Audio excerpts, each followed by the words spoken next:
आज हमारी युवा पीढ़ी ने अपनी अलग ही दुनिया बसा ली है। भीड़ में भी तन्हा, परिवार और समाज से अलग थलग, इरिटेट, एंग्री, लक्ष्य से शायद भटकी हुई। कारण क्या है? कारण कई हो सकते हैं, जिनमें एक बड़ा कारण है मोबाइल का नशा। जी हाँ, पिछले कुछ सालों में ये नशा युवाओं के सर चढ़कर बोला है। इसके साइड इफेक्ट्स भी बहुत हैं। मोबाइल की वजह से आए दिन परिवार में झगड़े और सुसाइड की खबरें भी आती रही है। आखिर मोबाइल इतना ज़रूरी क्यों हो गया आज कि इसके बिना हम एक पल भी रह नहीं सकते? हाँ, इसका अगर सही तरीके से इस्तेमाल किया जाए तो ये आपका दोस्त है, लेकिन अगर मोबाइल ही आपको इस्तेमाल करने लगे तो मामला वाकई गंभीर है। पिछले कुछ सालों में मोबाइल की दुनिया में ज़बरदस्त क्रांति आई है। आज तो आलम यह है कि हर 6 महीने में मोबाइल हैंडसेट मॉडिफाई हो जाता है।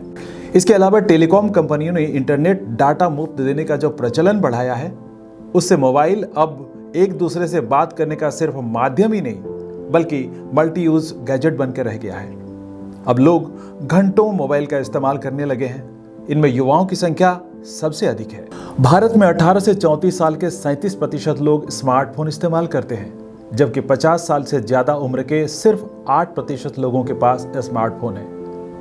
देश में इंटरनेट इस्तेमाल करने वालों की संख्या 63.67 करोड़ है। इनमें शहरी क्षेत्र में 40.97 करोड़ और ग्रामीण क्षेत्र में 22.70 करोड़ लोग इंटरनेट चलाते हैं।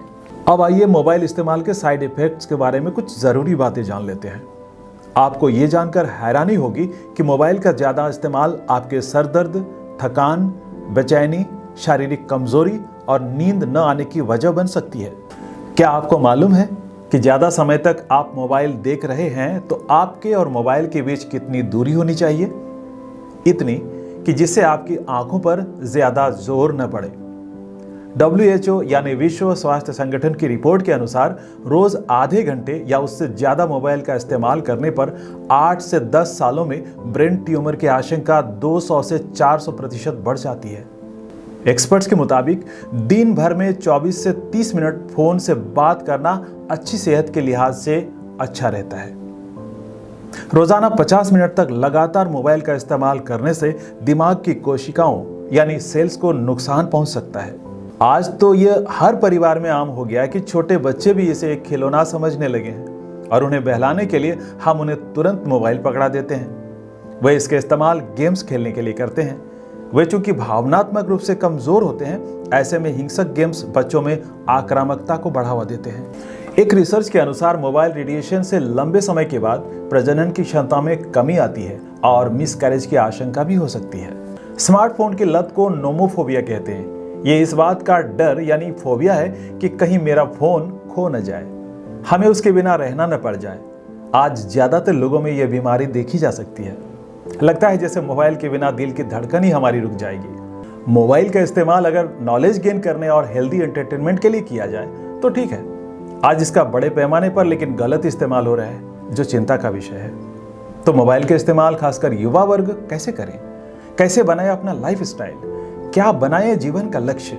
आइए इन्हीं कुछ पॉइंट्स पर लेते हैं खास टिप्स मैनेजमेंट गुरु और ऑथर संतोष शर्मा से। सर, आपका हमारे इस शो में बहुत बहुत स्वागत है। नमस्कार।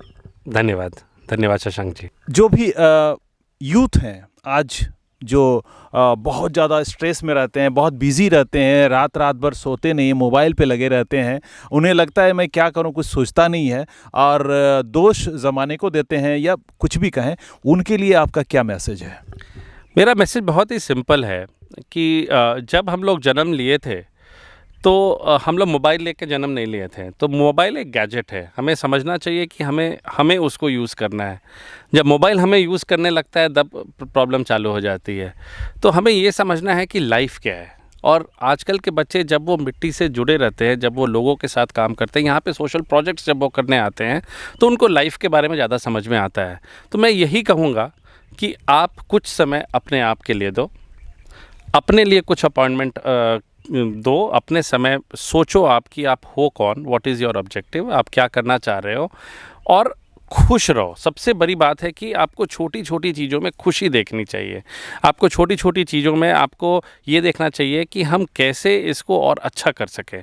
तो जब एक कंस्ट्रक्टिव थॉट के साथ अगर एक बच्चा आगे बढ़ता है तो वो हर जगह कंस्ट्रक्टिव ट्रांसफार्मर की तरह काम करता है कि कोई भी प्रॉब्लम है तो उसको वो कंस्ट्रक्टिव वे में उसका सल्यूशन निकाल लेता है।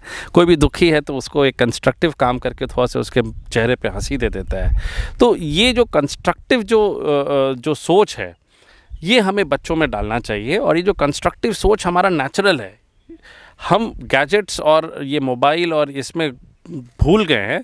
और इसका जो मेन जो कारण है वो पेरेंट्स भी हैं, वो समाज भी है। तो हम लोग को अगर पेरेंट्स अगर बच्चों के साथ बात नहीं करके वो अगर अपने मोबाइल में बिज़ी रहता है तो बच्चा भी वही सीख रहा है। तो हमें ये समझना पड़ेगा कि हमें जो कनेक्ट है, ह्यूमन कनेक्ट है, वो बहुत बड़ा कनेक्ट है और हमें एक कंस्ट्रक्टिव ट्रांसफार्मर की तरह काम करना चाहिए। हमें दूसरे के चेहरे पे किस तरह हम एक छोटा सा स्माइल क्रिएट कर सकते हैं, उस पे काम करना चाहिए। बिल्कुल करना चाहिए और तभी हम खुद को भी मोटिवेट कर पाएंगे। वाकई ये गौर करने वाली बात है कि देश के फ्यूचर हमारे इन युवाओं के कदम किस तरफ बढ़ चले हैं। क्या युवा अपनी जिंदगी का मकसद भूल तो नहीं गए हैं? मोबाइल को दोस्त बनाने तक तो सब ठीक है, मगर उसकी दीवानगी भविष्य के लिए खतरे की घंटी जरूर है। तो क्या करें युवा? मोबाइल का सोच समझकर और संभल कर इस्तेमाल करें। यह ध्यान रहे कि आप मोबाइल का इस्तेमाल कर रहे हैं, कहीं मोबाइल आपका तो इस्तेमाल नहीं कर रहा है।